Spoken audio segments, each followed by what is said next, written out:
উপবিশ্বাস এবং বুবলির মধ্যে আপনাকে টেনে যে কন্ট্রোভার্সি চলছে তা নিয়ে কি বলবেন?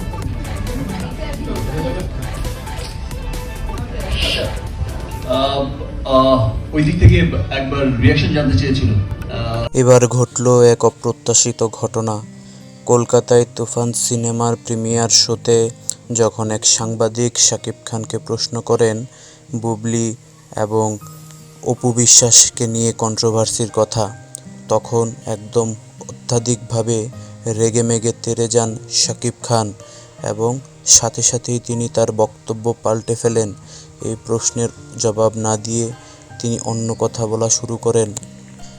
কিন্তু কেন এরকমটা করলেন তিনি?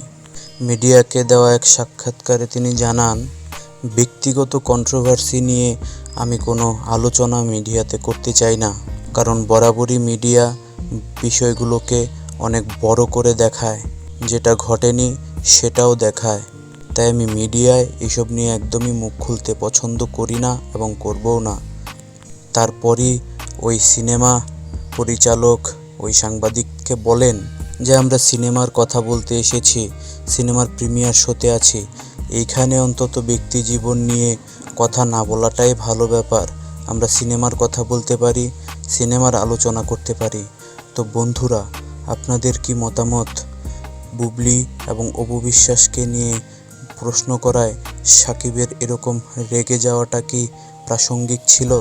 আপনারা অবশ্যই আপনাদের মন্তব্য কমেন্টে জানাতে ভুলবেন না।